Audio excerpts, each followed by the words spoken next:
What's up, everyone? Welcome to Make Things Tiny. Today we're in for a special treat. I'm talking to Ansel Troy. Ansel Troy is a phenomenal human doing some really amazing things with tiny houses, with Airbnbs, had a lot of success, a lot of positive press. And so I'm really excited to sit down with him today and just talk to him about his experiences. He's up in Oakland, California, doing some incredible things with tiny houses that he has on his own property. And they're just having a lot of success with Airbnb as well. So hopefully this gives you guys sort of like a inside look into what it's like to sort of run your own business, have tiny houses, have a lot of positive success, and then answer some of your questions around that as well, and then just get to know them as well too. So yeah, let's jump right into it.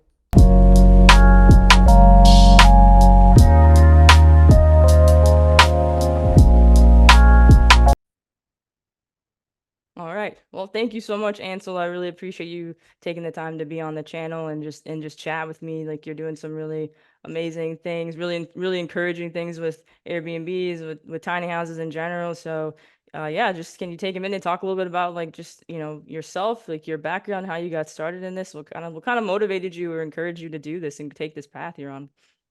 Thank you for having me. Of course. So my name is Ansel.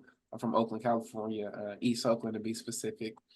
And My tiny house journey started from a desire to get some additional income, and it's grown into something that I couldn't have imagined as far as like the media, and then now having three small spaces on my property. But initially, I just wanted to get some extra income. It wasn't going to be like a full-time job.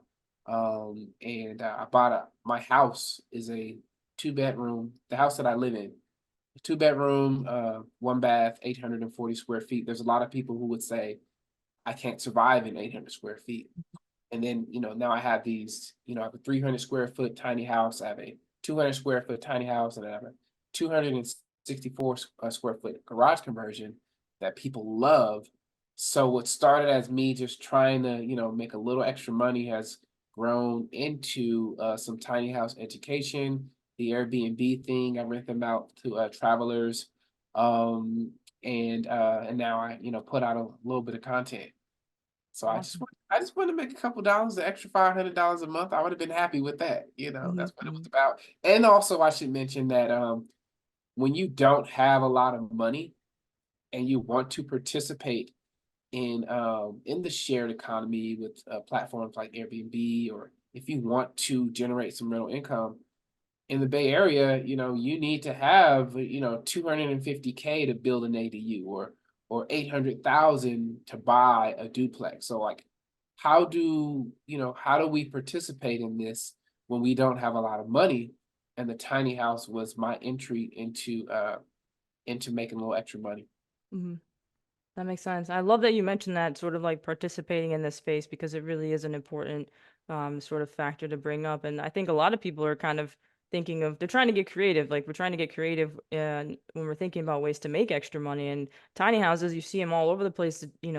Any sort of aspect of real estate you can get into is going to give you the opportunity to make money and Hmm. not be able to not feel as burnt out, right? Like that's kind of the big thing. Like I Right. think especially with the pandemic, a lot of us have sort of taken the time to reflect and think about our lives, think about what we want. So I totally that resonates with me. Like I'm on a similar sort of like trajectory, and I see what you're talking about and what you're doing is really amazing. It's a really beautiful thing, and what you're Right. talking about too with the Bay Area and just being able to have Right.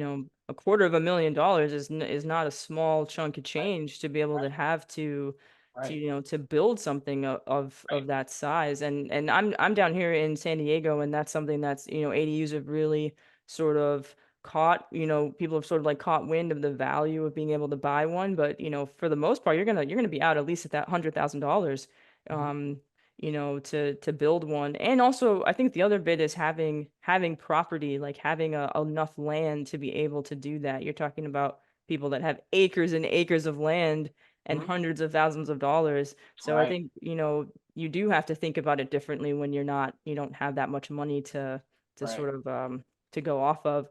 What made you, where did you end up getting your first tiny house, if you don't mind me asking? And sort of like how long was that process between sort of thinking like, okay, I want to generate some extra income and actually sort of like taking the leap and being able to get the first one? So the first tiny house, I found it online. I was just searching. There's a bunch of different websites, a bunch of Hmm. pages with tiny house listings. It's all over the place. Um, but I don't remember the website specifically. I think it was Tiny House Marketplace. They have I like that one because they have a map of the United States, Canada, and Mexico, any place that we share a border, Hmm. uh, tiny houses that were on sale.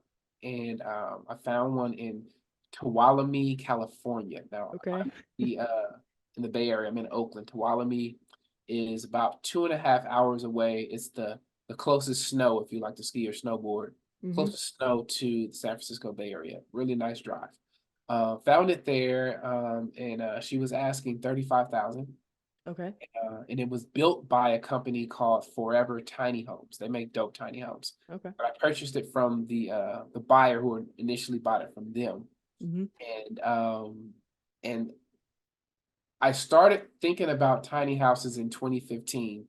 Oh I wow. Okay. made that purchase in 2017. Okay.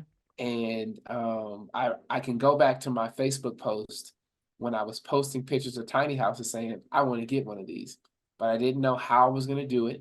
I didn't know anything about construction and foundation, or how am I going to set this off. But over time, I just got confident and I started to take those steps. Well, setting a cement foundation, modifying my gate so that I could roll something onto the property, and then taking out a home equity line of credit so that I could pay for it. Hmm. Up into finding one that was a couple hours away, renting a pickup truck, going to the bank to get the money she wanted cash. That was scary. I'm driving around with this money. Lord knows, as a brother, I do not want to get pulled over No. with an envelope full of cash. I don't want to get pulled over at all, much Hmm. less with an envelope full of cash. Hmm. I don't want to get robbed either. So that was an experience, just dealing with the bank, getting the money, going to pick up the tiny house, and then driving it back to the house, not knowing how to back it up and park it, having to drive to the trucker gas station, asking one of them, "Hey, I live down the street. I'll give you $100 if you could park this tiny house on the side of my house." And he's like, "Well, can I smoke in your car?" I'm like, "Yes, you can smoke. Come on, let's go." Um, and then setting it up on my property. Um, and then it was about a year before I had it ready to go because I still didn't know what I was doing. So that's the long version Yeah. of how I got my first tiny house. Well, that's like incredible though. I think like the just the timeline from seeing it and just being like I want one Uh-huh. to actually, being able to get it and, just getting it there and getting on your property. That's I think that's really amazing. And I think just like there's an element of kind of being brave too, right? Like it's just seeing Yes. seeing something. I think about that a lot. Like you see something and you think, I want this, and I want to do this, but there's a step there before where you have to kind of just be brave and kind of believe that you can do it and believe that you can have it. I think about that a lot with Absolutely. some of these things because when we're talking about tiny houses, we really are talking about, and Airbnbs in particular, we're really talking about just ways to get creative with building wealth. And I Yeah. think it's great. I appreciate your transparency with just the financing with the home equity line of credit. A lot of people don't realize that, you don't have to have tons and tons of cash to Nope. be able to get a tiny house. And you don't have to get $100,000 one or a $200,000 one. I know that I think one of the most expensive tiny houses on the market right now is $235,000. Right. Um, that is a lot of money for 360 square feet. So there's home equity line of credit. You could take out a private loan. You could save up 20 or 30K and do the work yourself. So that's something that I think Right. is really important for people to sort of see. Mhm. It's one thing to hear about it and have like read it online, but to have you here talking about it, I think that's going to really give a lot of people, maybe give someone a push. It's really encouraging to me too. I Thank know you. I watched your YouTube video conversation on tiny home investing, and I know you mentioned a little bit about like the fear around just, thinking about, can I do this? Can you talk a little bit about what that experience is like for you and how you overcame that? Because now you have, multiple tiny houses. Yeah. So the initial fear for me was Hmm. that the city ordinances didn't specifically say that I could do this, but it Okay. did say that you can't park a trailer on the side of your house. It would be considered a blight. So I'm like, wait a minute. If I do this, Hmm. and they say, hey, you can't do this, even though I'm like, well, the house is on top of the trailer, so you can't see the trailer. So how is this a blight? It just sits, you know what I mean? The trailer isn't even visible. There's this beautiful home on top of the trailer. I'm like, okay, there was that fear. And me, so what I did was I drove around the city to see who was following the rules. And I Hmm. said, wait a minute, this is going on. There's an RV here, there's a boat here. All right, you know what? I'm just gonna go for it. And I trust that the city, if somebody says anything, that I can articulate why this, if it's not okay, why it should be okay. Hmm. And maybe I can spearhead that movement to initiate change. Because construction is really old school, right? The rules and the restrictions about how big a bathroom has to be, does it really have to be that big? That there was the fear of, if I do this and I lose money, the money that I really don't have, what am I going to do next? But I said, you know what? Um, I'm going to go for it. And that was how I made it happen. I hope I answered the question. Was You there did. another component to the question? Because No, I, you did, because I think that that's a big one with like knowing the rules for the area that you're in, because it varies by city, by county, by state.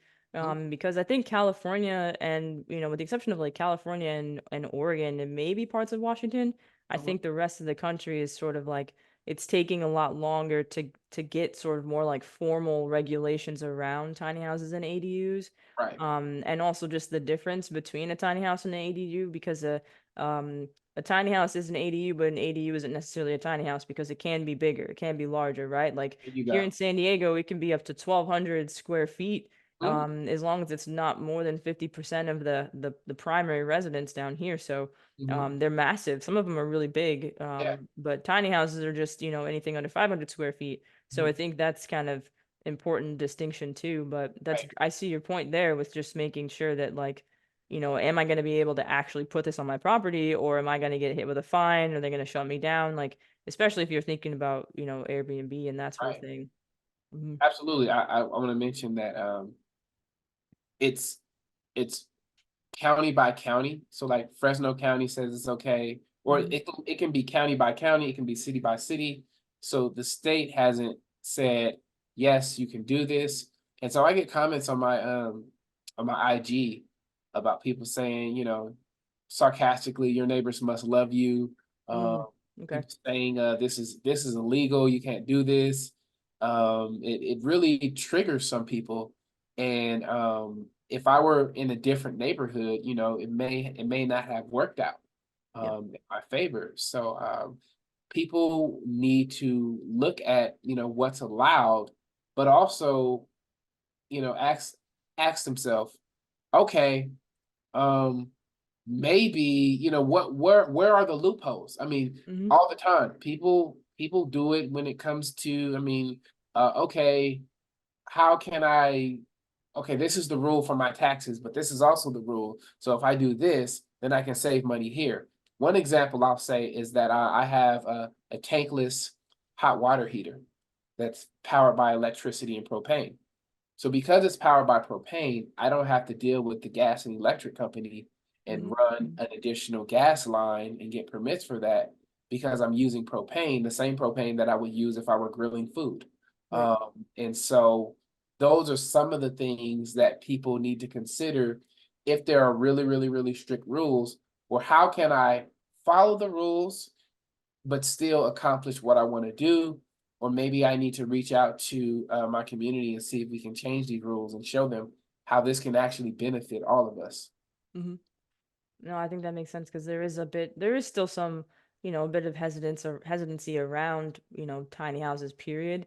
Mhm. But I like what you said when you're talking about like neighbors think, and people commenting on social media. I mean, like, your neighbors must love you. But I think some of that, without knowing people, is kind of rooted in Right. not really, um kind of like respecting the fact that Airbnbs and rentals have been here for a very, very long time. Or Airbnb, ever. I think, VRBO, like these are not new companies to Right, us now. So, right. I think it's just a matter of acceptance and like growing acceptance in like different pockets and different parts of the country and different parts of each state, and just kind of understanding that, there's not much you can do about that part. Like people, I think the other thing is that people want cheaper rental spaces. Like if you're the hotel industry has gotten really expensive Mhm, over the years. It was never cheap to begin with, mhm, but now it's a question of quality when you're paying for hotels. Like I've stayed in a few over the past, few years, and I've just noticed this gradual kind of like decline in the mm, quality, while the mm. price is not necessarily Right, moving.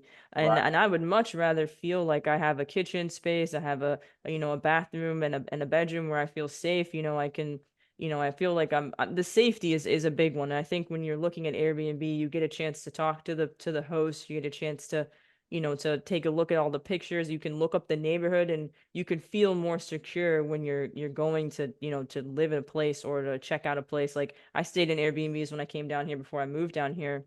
I don't think I would have the same experience if I stayed in a hotel. When No, you stay in a hotel, it's very different. It's kind of just around other hotels. Like I was able to go for a walk and kind of imagine myself living in the area.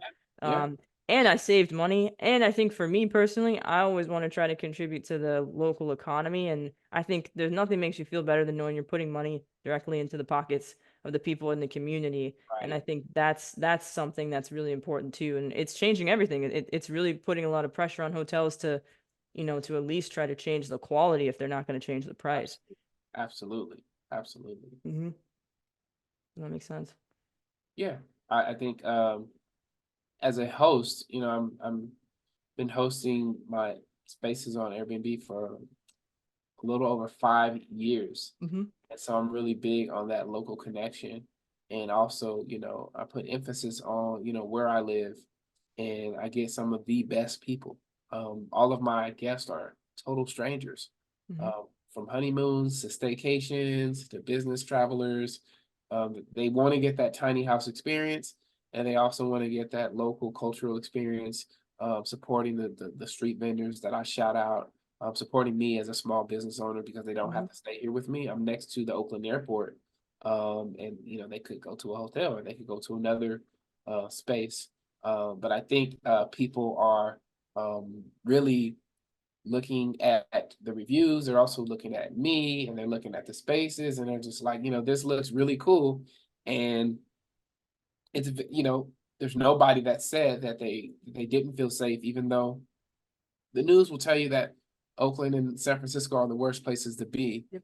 But the people that actually live here, the hardworking people, and some of the people that travel here, they would say otherwise. It's just like they tell us, don't go to Mexico. We're gonna get Mm-hmm. robbed by the police and the Mm-hmm. cartel.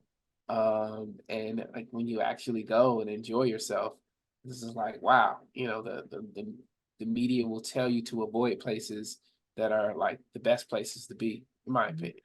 Yeah, just like places that have great food, great culture, great people. Right, And you right. can feel really unsafe in wealthy areas. I think that's something that's a sort of like a message that is Hey, not really driven home in the United States at all. And I've been in some areas where things are more expensive and I didn't feel safe there. So I think that's something we don't really talk too much about. You could stay in a really luxurious place but not feel especially as, comfortable when you leave, when you step especially as a person outside. of color, um, Hmm. Hmm. especially as a person of color, as a Yep. Black person, Yep. um, being, feel, I don't feel comfortable, in some places. I Mhm. feel like everybody's looking at me.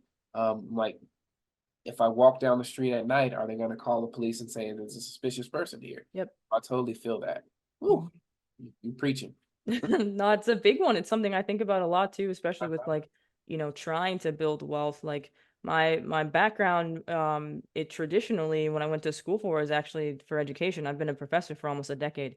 And Okay. that space has taught me a lot about the difference between perception and reality and what it's like to be someone who isn't white and isn't rich and didn't grow up that way.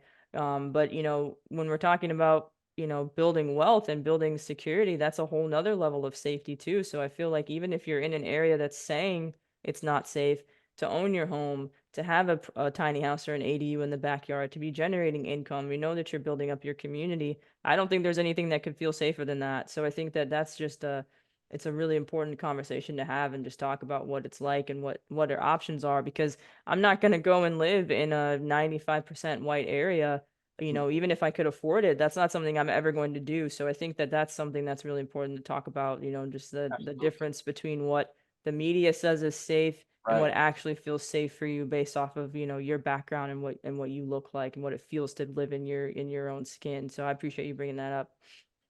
You know, one other thing, I look at other listings in my area, and I have Mhm. amazing reviews. Um, um, and there are places that have bad reviews. Um, the design is not, it's not all that. Um, but they're always booked, and I can look at the people who stay there, Mhm. and I'm like, oh, for a lot of people, um, if it's safe enough for a white woman, then it's safe enough for them. And so Mhm. I can totally see it, in that, okay, this space is not as nice, the reviews are not as nice. Um, but for some people, it's got to be safe because she lives there. Yep. And then, she has a picture of herself, and I'm not, throwing shade or hating, but I peep it. We know Yeah. this. This Yeah. is nothing new. So, It's important. It's important to just sort of like call it out though, because I think that with social media, you're visible, right? Like I've avoided social media for a while now. Like I don't really use my personal account, and before I decided to create Black PNW, I just got my real estate license. uh, Before I started to make things tiny here, I had a really, serious conversation with myself where I was just like, is this something I want to do? Do I want to put myself out there publicly and be the face of these different companies, of these different channels, knowing that not everyone's going to subscribe, not everyone's going to like it, not everyone's going to want to watch me talk or like hear what you have to say, or see a more well-rounded and a more diverse group of people talking about things that are traditionally reserved for white people, which is anything related to wealth. It doesn't have to just be tiny houses. It's money in general. It's anything that has to do with money and that kind of security. So it was big for me. I think that was a huge sort of like fear thing I had to get over before I started this. So that's a big one. So I appreciate you bringing that up too. yeah. And it's totally true. I see plenty of reviews that are really positive for Airbnbs I've stayed in where like I was like, this isn't up to my standards for cleanliness or safety. I'm with Um you. so I stayed in Airbnb downtown in Portland, and my car got broken into one of the nights I was there, and like to me I was like, this isn't safe. Like why does this have like such positive reviews? Why are people raving about the neighborhood where like I didn't like my apparently my locked car wasn't enough to have your car locked and secured. So I think that's something that we don't really talk about too much too, just what it's like to be visible when you're brown, when you're black, like what that looks like, especially in this really social social media driven culture. But how else are you going to build wealth? How else are you going to get your name out there? And how else are you going to, create community in an online space, which I see that you're doing really well with Instagram and like creating sort of like an online community around your experiences in tiny houses and Airbnbs too. You said something about putting yourself out there, and, Hmm. and getting comfortable, get on social media. I just had a conversation with a friend this morning about, I put out a reel. I don't post a lot on IG, and I put out a reel, and it got like, 4,000 shares, and I'm just like, I've been in all of these media outlets, and I'm like, what am I going if I decide to go all in, what am I giving up? Hmm. Um, am I comfortable putting myself out there, using my government name, knowing that people are going to look me up, knowing that Yep. people might drive past my house? I'm not a celebrity at all.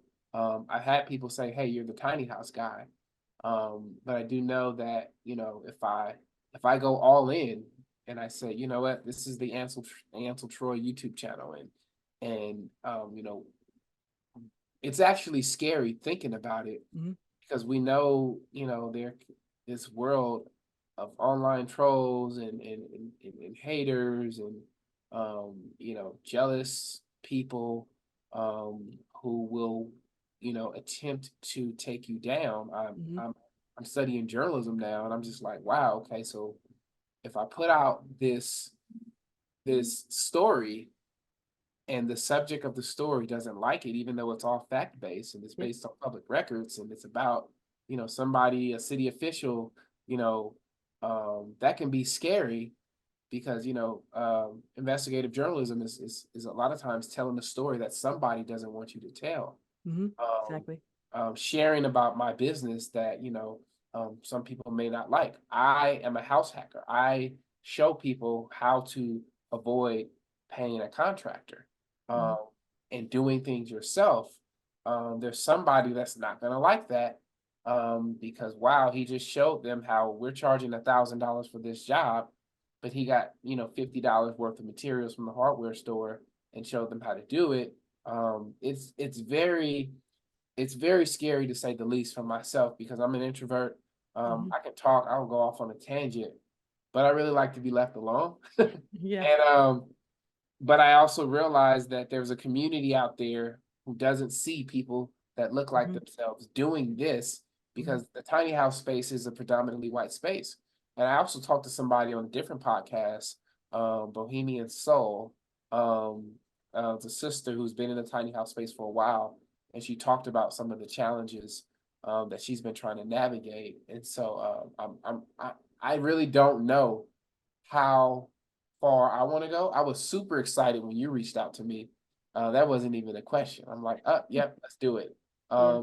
But moving forward, I just don't know what that looks like, um, for me as an influencer, if you will, Yeah. somebody that's actually been doing it for years, somebody that's been featured in the Wall Street Journal and an Mm-hmm. Architectural Digest, and it's just I just don't know, if I want to continue this and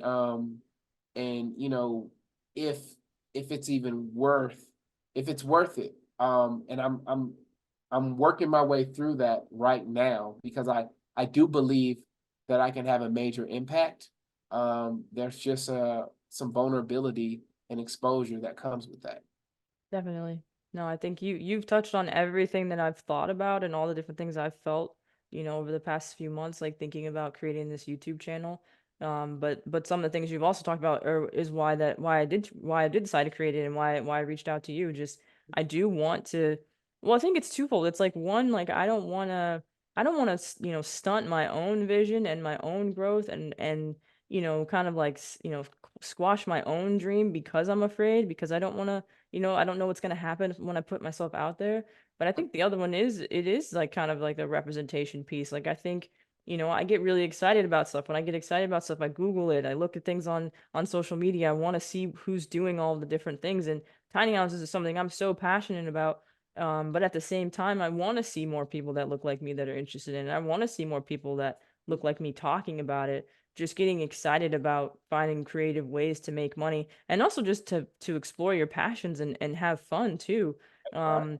And so I think there's also that piece of like I think to be uncomfortable is can sometimes be a good thing and vulnerability can sometimes be a good thing. But yeah, no, I hear you 100% on that because starting this channel now, like I don't know how big it's going to get. I don't know how much it's going to grow. I don't know what that's going to do or how that might change things in the next few years, Mhm. and how I'll feel about it. But yeah, I think I see your point for sure there because you totally can have like a really wonderful impact. You're already having a really amazing impact on people, like you've already inspired so many people. You've encouraged me. Like I read, an article on you and I reached out.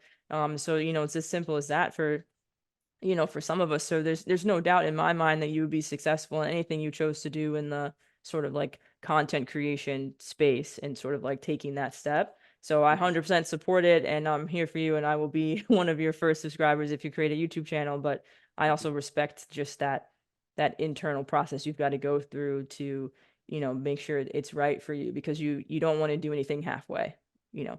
Right, right. Did you know when you got the tiny house and when you started thinking like, okay, let me do this, that you wanted to do Airbnb? Or were you just thinking like, let me get it and then I'll figure that out after the fact? Yeah, I did. I don't remember, um if when I bought it that I knew I was gonna do Airbnb, because there was like a year from the point from when I bought it to when I actually listed it. Mm-hmm. So I knew that I was gonna rent it out. And so it may have been sometime during when I was getting it ready to be with the water and electrical and all that stuff. But when I listed it, I didn't even know if people were gonna come on. I'm in East Oakland. There's a reputation that comes with that. And I didn't know if people were going to want to come to this area. It's not a tourist destination. We're in kind of a food desert, it's very, very blue collar. Some people would call it hood. Mm-hmm. That word can mean a lot of different things to a lot of different people. So the short answer is I wasn't sure if Airbnb was going to work for me, because I just didn't know if if I could attract people to come stay here short term. And but I knew that if it didn't work, I could just go with a long term tenant Mm-hmm. at a good price, because the Bay Area is still the Bay Area. It's still Yep. we don't even have seasons. Yeah, The weather that's here true. is what I'm saying, 72 and sunny. Yeah. I didn't know it was something that I just tried out, and it ended up working. Did you face any challenges in like sort of like the early stages? I know that you've done the design work yourself, like you did all that yourself. Like what sort of prompted your decision to go that way and like not opt for a contractor? And then have you faced any challenges in the past 5 years with like Airbnb and sort of like, as you've sort of like added, additional tiny houses to the sort of like whole group here too? Yeah, one of the major challenges were actually describing the area, and the perception of what is safe and what is not safe. And for a lot of people, for them, you know, white equals safe, Mm-hmm. and black and brown equals sketchy or questionable. Yeah. And so I was a probation officer for 14 years, before I resigned July 2021 to do this full time. Mm-hmm. I was, it's a law enforcement social work job, and so I was able to get the experience, from really working to provide people with services and helping them, avoid reduce recidivism and all that stuff, but also the ugly side of, hey, you have a warrant, put your hands behind your back. Mm-hmm. And also looking at, why people do what they do and where they do what they do. And if I told somebody, hey, we don't have an issue with crime over here, we don't have an issue with auto burglary over here, the houses may not be as and the lawns may not be as desirable, or we may not have the curb appeal, but the people that are looking to steal luggage and cameras and stuff, they're hovering in the touristy areas or around the gas stations at the airports. And so that's the reason why we don't have that issue here. Um, but perception is reality. Mm-hmm. And if people perceive black and brown communities to be a certain way, even if they come and they have a great time Yep. and nothing happens to them, they still may say, we were a little uncomfortable. But they're not gonna say why. And so that was one of the challenges. How do I not scare people away, but invite people, and also be, honest about my neighborhood? I live Mm-hmm. on a noisy street. There are Harley Davidson clubs. One of my neighbors has a rooster. There's an illegal dumping issue, in this area because it's kind of industrial. And Mm-hmm. so for some people, all of those components equal unsafe, Yep. or as they say, sketchy. Mm-hmm. So how do I protect me and my neighbors from people who really don't want to be around us, Yeah. but they gotta have that tiny house experience because there's no other tiny house listings in Oakland at that time. Mm-hmm. And so that was really something that bothered me, because I don't want to do business with people who, when they see me walking into my house, they're afraid of me. And Yeah. I'm like, hey, I'm Ansel, I'm the Airbnb host. They're like, oh, how do I navigate that? That was really one of the biggest issues. And so once I figured that out, that wait a minute, there are some really dope people who, when I say this is a blue collar neighborhood, it's kind of noisy. You're going to see some trash on the ground. Um, we have street vendors. This is a Spanish speaking community. That people are going to read that and be like, those are my people. I want to be Yep. there. People are going to read that. There are some people are going to read that and be like, ah, that sounds like where I grew up, Yeah. right? Um, and so I didn't realize that there was such a large community of just dope people Mm-hmm. that I didn't have to cater to the folks who don't really want to stay here. Yeah. So that was a struggle trying to figure that out. Um, then there was the design piece. Mm-hmm. So if there is a large population of people who want to stay in quote unquote, what they perceive as a safer area, even though the data says that that's actually where they're the most vulnerable to these property crimes because people think that they got more. Um, how can I beat the algorithm? Because the Yeah. algorithm is pushing people towards the places where you can bar hop, right? I Right. totally Yeah. understand it. Like if real estate is about location, right? Mm-hmm. I mean, who doesn't want to walk out their house and there's a Whole Foods right across the street? I would love that. But it's Yeah. more expensive. Mm-hmm. So how can I get people to come here? I'm like, it's gotta be art. It's gotta be art. I'm gonna add art to these spaces. I'm gonna make these spaces so irresistible that the algorithm can't ignore me. That people are looking at the tiny houses, they're sharing it, they're clicking through the pictures. So even though I'm not next to all of the dope restaurants, um, there's something about this listing in Deep East Oakland that's got people clicking, that's got people sharing, that's got people booking. And so it all came from the art. Once I understood that if you're only going to be here for 2 days and you're going to go back home, um, how can, who wouldn't want to stay inside of an art gallery? Mm-hmm. An art gallery that's hip hop themed, an art gallery that's plant themed, an art gallery that's got this dope black bathtub and some things that they've never seen before. So once I figured that out, it made things much easier for me because I was no longer competing against the folks in those areas. There was no competition because we're not even playing the same game. I'm playing the experience game, I'm playing the art game, and all of my spaces are heavily melanated. Like it's I have one of the tiny houses called the Black Art Gallery. So if somebody sees that it's called the Black Art Gallery and that bothers them, they're not going to come anyway. Right. Right. If somebody sees it like, ooh, the Black Art Gallery, we're going. And Mm-hmm. so most of my guests, I would even say most of my guests aren't even Black.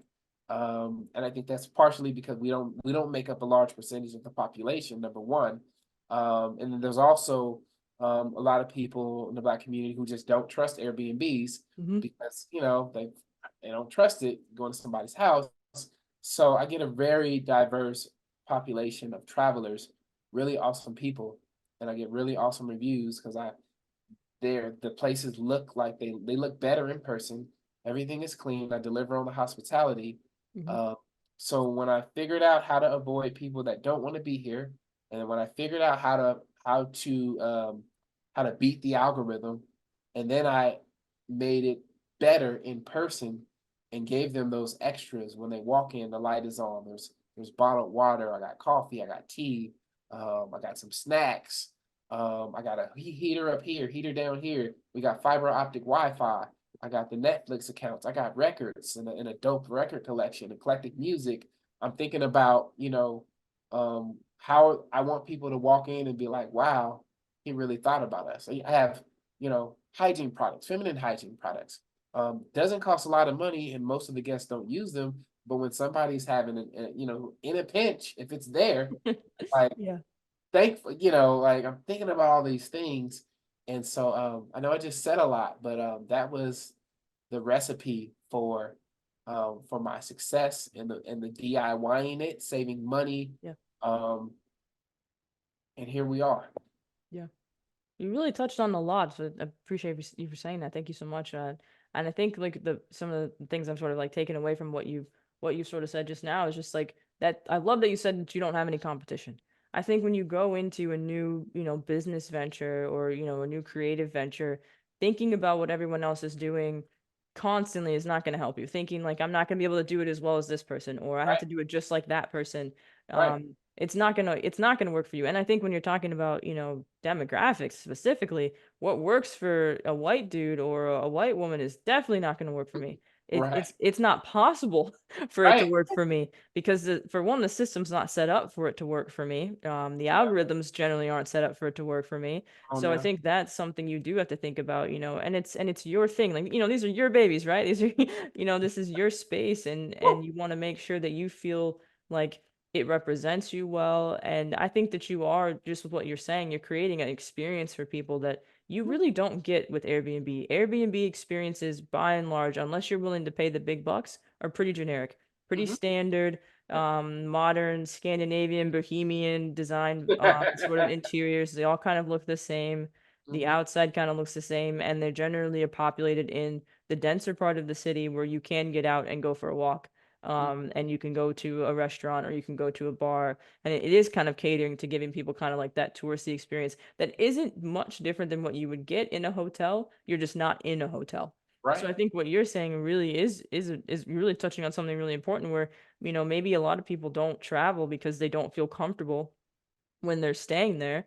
Hmm. And I think if you don't feel comfortable, you're not gonna try something new. You're not gonna go and try it out. And for sure, Airbnbs, you don't see people that look like you as a host. You don't see people that look like me as a host. So, you are hesitant to stay in someone's home when you know that that same person is not going to support you on the day to day. They would potentially see you as a threat in their neighborhoods. Like, why would you want to go and stay in their rental and Right. potentially feel unsafe while you're there? So that's or feel like you have to be the perfect guest. So I Yeah. think that that's really important too. You are creating like a safe space, a cultural space, and just letting people say, sort of like see themselves represented in the place where they're staying is I can't imagine it's really amazing for them. Yeah. I got a message from somebody who didn't book, and Hmm. she said, we were looking at your place, and it doesn't work out for us. Sometimes people need bigger spaces. Hmm. But she said, "Hey, I just wanted to send you a message and say you seem like a really cool guy, and I really like your places. Just wanted to let you know." And I was just like, "Wow, thank you. I appreciate that." I get a lot of people looking, Hmm. even though they may need 2 bedrooms. Yep. They may want a bigger kitchen, but they're still looking because they're still clicking and they're still looking. When that person reached out to me, I'm just like, okay, I'm doing something right. I Yeah. know I'm doing something right. But that really, I really was happy about that. She read my description, and it really connected with her enough to where she would just wanted to give me a shout out, just because. And so there's some amazing people out there, and I tend to attract them. I tend to attract them. That's really great to get that kind of like a little nudge of reassurance that all Right, your hard work and all the fear and anxiety and all the kind of right, like maybe the setbacks were definitely worth right. it. It's like keep Um, doing what you're doing. I see you. hmm hmm I think that's great too, because maybe it didn't work for them, but maybe they, passed it on to a friend that, did want a smaller space, or maybe Mhm. the next time they go, they won't have as many people with them, and they'll choose it. So I think exposure is a good exposure, so I think that that's good. I did want to ask you with all, because you are getting a lot of positive press, like, I've seen that, you were on the news, you're featured in a lot of articles, you've done, other interviews on talking to the people on YouTube. What's that been like for you? Like what sort of like how has that sort of impacted you? Like what are sort of been like the positives? Has anything kind of been like, any challenges sort of facing the positive press? Because I know that that can help things grow, but you don't necessarily get to control the growth rate after things like that. So what's that been like for you? It's been dope. It's also been a little scary, a little uncomfortable. I mentioned, Mm-hmm. earlier, my name is getting out there. Um, I I'm still processing it all because it's happening in real time. Mm-hmm. And when I think about, what the next 5 years looks like, I think about, my son, um, I think about, career aspirations and things that I really want to do. Um, it's it's scary, um, and exciting, and I'm just now getting, the hang of it. Like I'm talking to you and I'm comfortable. Yeah. But if we would have, met, you know, year two, I wouldn't be as comfortable. Hmm. I would be, nervous. I mean, I was on a bunch of news stations, and I was nervous as hell. Um, Yeah. and now I'm just like, you know what, the world doesn't need another copy of somebody else. Like Ansel can be Ansel, Hmm. and I think people are reaching out to me because they're seeing my story, and I, I'm just me, and so recognizing that I can build a business just being me, and there's no other me, right? Ansel can just be Ansel. There's one thing about social media, like people just need to be themselves and show Yeah. up authentically. I'm still getting, hit up for press. Again, I said I'm not a celebrity. Yeah. But when I designed the second tiny house, Hmm. I told myself, I said, I want this to go viral and I want to tell my story. So when I was designing it, I made sure I was trying to get people's attention. I wanted to make money, but I also wanted to tell my story because tiny houses can be so affordable, and I'm actually doing it. And I've always told myself, if I can do it once, let me do it twice, Hmm. and then I can go take this show on the road and teach people how to do it. Um, so it's weird because this is what I kind of wanted, but then when it happens, it's like be careful what you wish for. Yeah. Um, but then when it happens, it's like, wow, like I envisioned this. Hmm. So I always play and I say, you know what, I want to be on Netflix. I want to do it. I want to host an interior design show, a short-term rental show.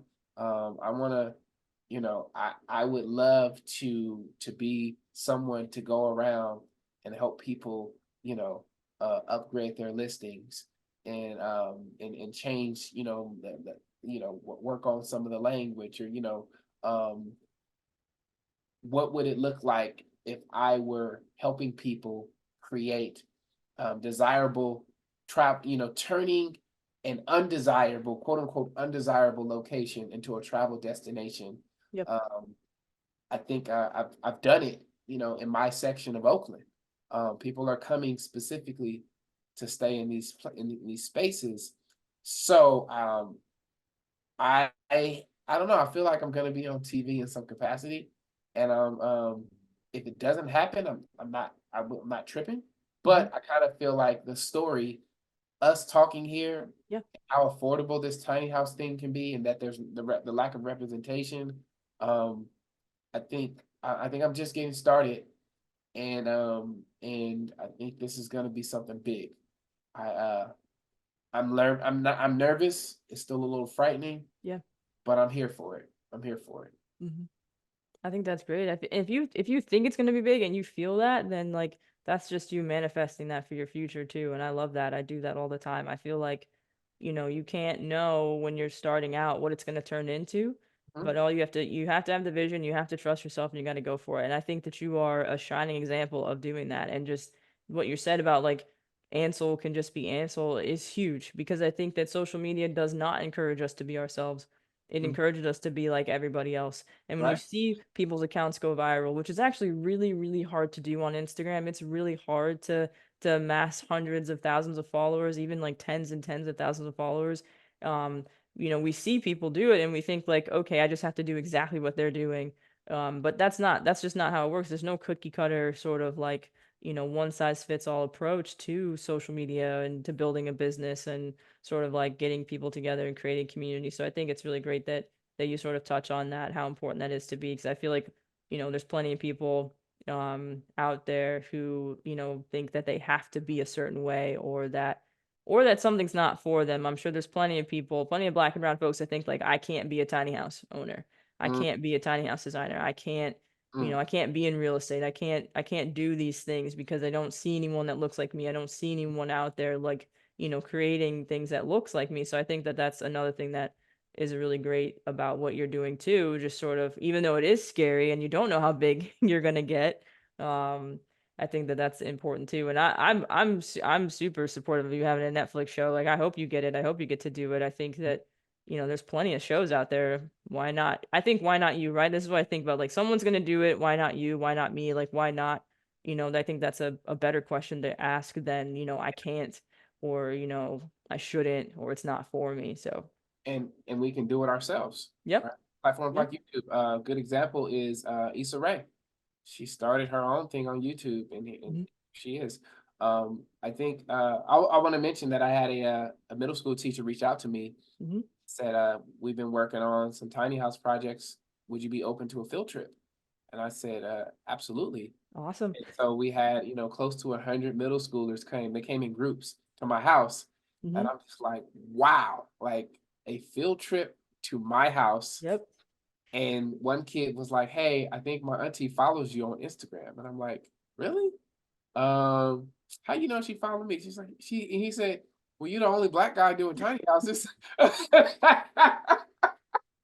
And I'm like, okay. But that was just so dope to me. And when they left, I sat on my porch and I was just like, wow, a field trip to Hmm. my house?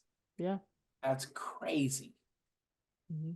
But I mean, of those hundreds and hundreds of middle schoolers, how many of them are going to end up, buying a tiny house one day, doing the whole DIY bit, putting it on Airbnb, renting it out? Like it's like those moments where you see something that you thought maybe you believed in, but you weren't sure it was possible, and then you see someone else living it out, and you're like, well, this is possible for me too.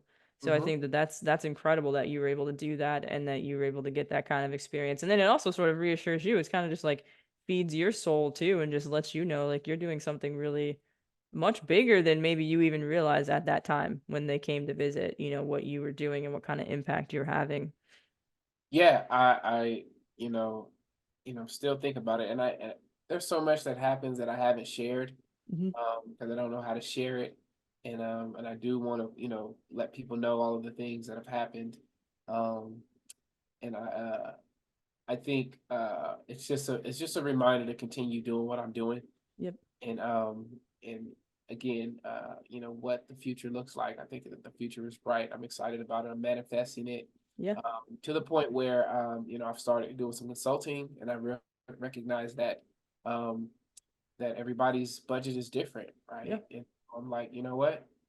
Sliding scale, whatever you can afford. If you want to talk to me, if I can help you out in some way, um, a lot of the information that I get was for free off of YouTube, Hmm. right? So, I really just want to provide uh, information and value, and I would love to be able to make a living doing that, more Yeah. so than actually hosting Airbnb guests. Hmm. Hmm. I'm actually one of my goals this year is to transition and not leave the platform entirely, Yeah. but not rely on it so much, for income, where I'm doing more educational things, more consulting, more content, and that, an Airbnb is something extra. But Hmm. I think the educational piece is something that doesn't require, people booking my spaces. It only Yeah. requires me to put out my content and let the algorithm share it and connect it with who it's going to connect with. Some of the people that I've talked to and consulted with, I asked them how they found me. They say, I'm in Delaware. I follow tiny house accounts. Your account showed up.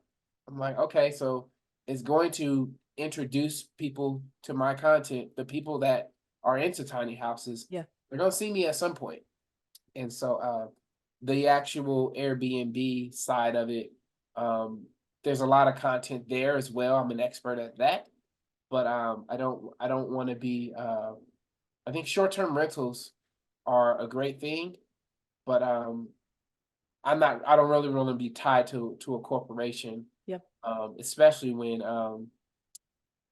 that even there's conversations that need to be had about how does how do these corporations show up when they go public, and their interest is to keep shareholders happy, um that's a conversation that needs to be had because it doesn't always look good.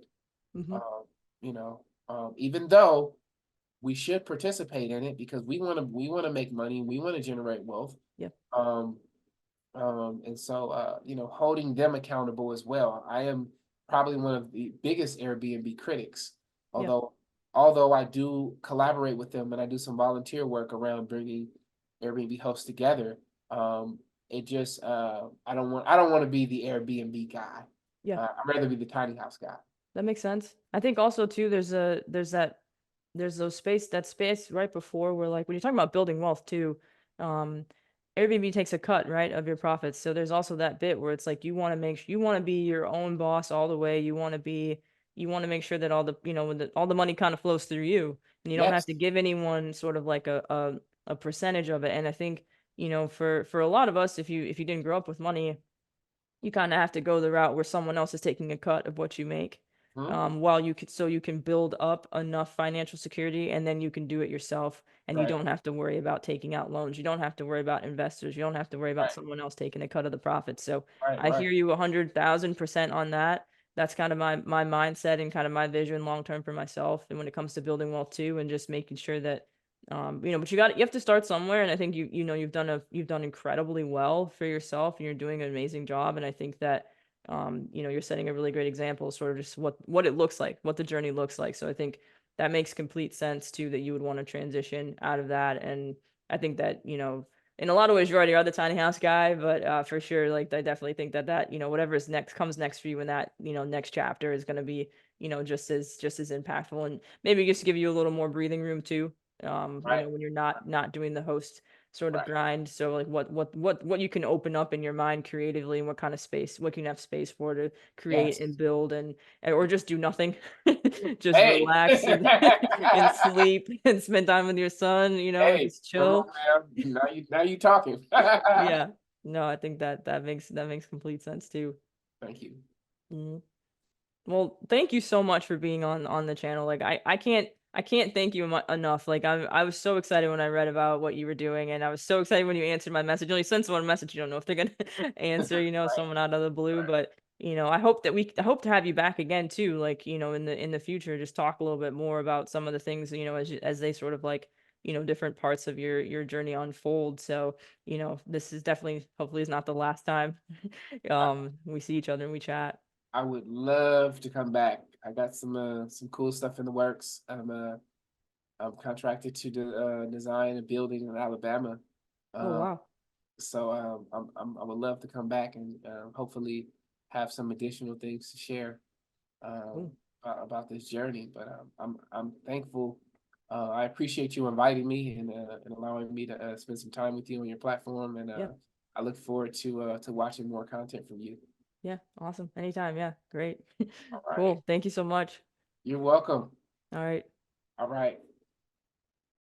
All right, everybody. That was the interview with Ansel Troy. Thank you so much for watching it. Ansel really touched on a lot of really important things, really invaluable resource. Just a wonderful human being. I'm so glad that I was able to sort of like talk to him, and that he was able to share so much with you guys. Just really touching on sort of like his initial thoughts on I want to do this, to getting the money and actually getting the tiny house and putting it on his property, and all the positive press and success with Airbnb, and then some of the challenges, maybe some fears, and even what's next for him. So you definitely don't want to miss out on what Ansel's going to do in the future. I know I'm sure not. I'm super excited to keep following him and connecting with him. So please do check out his Instagram. There's a link to his Instagram in the video as well. And always, let me know anything that you want to see, any comments that you have, questions. You can drop them in the comments. You can send me an email. Please do subscribe if you haven't already subscribed to the channel. Hit that notification bell. And up next, I'm going to talk to you all about tiny house design software. I'm going to talk to you about one that I really love, which is Tiny Easy. So you don't want to miss that video. And as always, don't forget to think tiny. See y'all later.